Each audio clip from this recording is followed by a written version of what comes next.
Welcome. It's Dawn with For Grace Creations, and today we have a new prompt in our Junk Journal Challenge brought to you by the Scrappy 8 crew. So, September, the prompt was from Julie, and it is tear down, build up. So, I've been thinking about this for a while, and I had quite a few ideas, and I landed on one. What my plan is to work on this page here, maybe this page if we have enough leftover scraps. Not exactly sure. I've got my desk protector here from Brenda, and what I decided upon was this. Kintsugi. So, Kintsugi is a Japanese art form that involves repairing broken pottery by using gold to decorate the cracks and the joints where the pottery had broken. Could this art form be used as a metaphor for our prompt this month? Tear down, build up. That's this month's prompt for the Scrappy 8 Challenge. So let's try this. Let's try some Kintsugi. But first, we need our verse of the day.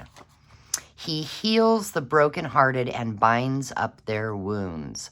Psalm 147, verse 3. And you know,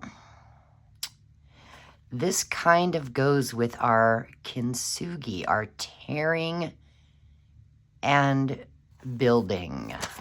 Tearing down and building up.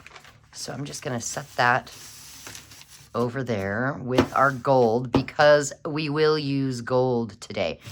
So the very first thing I did was I grabbed some scraps from different people that some of them actually are from Defemorember 2023. Some of them are Scrappy 8 friend scraps. Some are from Eddie at Eddie Makes Art, Darcy at Darcy's Misadventures with Mixed Media, and then through the Makers group with PM Artist Studio, we've done a couple swaps. So I've got some different scraps here, and what I thought is I would bring over my little chopper, turn these suckers over, and let's just cut some squares. Now I'm going to fast forward this part and then I will come back.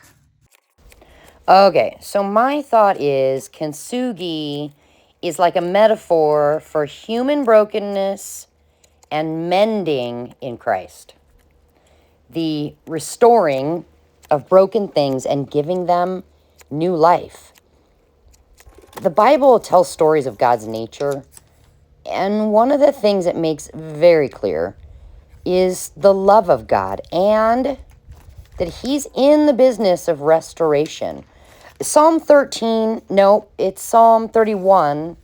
verse 12 says, I have become like broken pottery.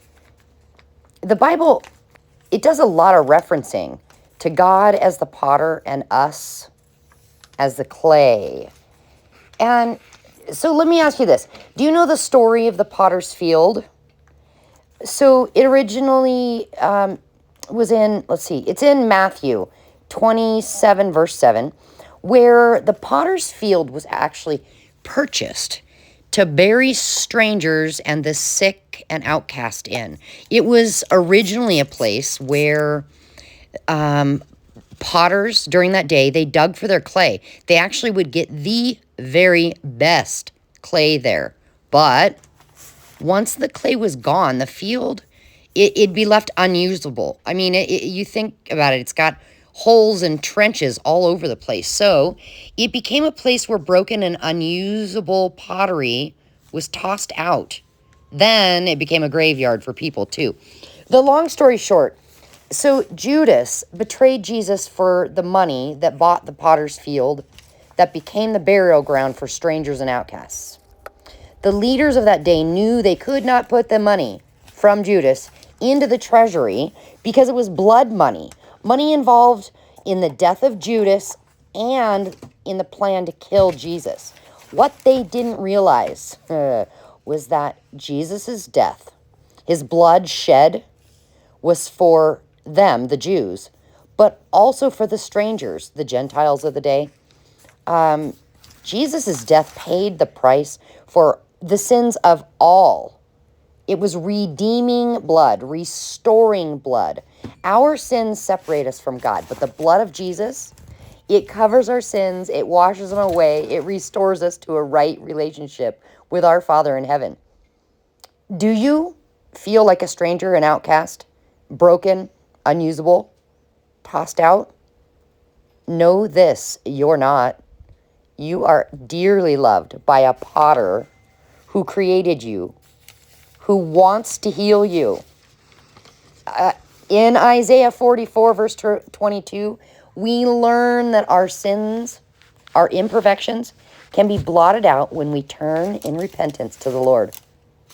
Not only can we be made whole again. I'm trying to talk too fast. Not only can we be made whole again, but the Lord redeems our brokenness and can turn it into something beautiful. The saying beauty from ashes, that's what excites me. That's what comes to my mind. Friends, the world may tear us down, but if we let him, if we'll be brave enough, God will build us up, heal us, redeem us, restore us. Let's ask him to do this for us. Let's trust he's making beauty from the ashes in our lives.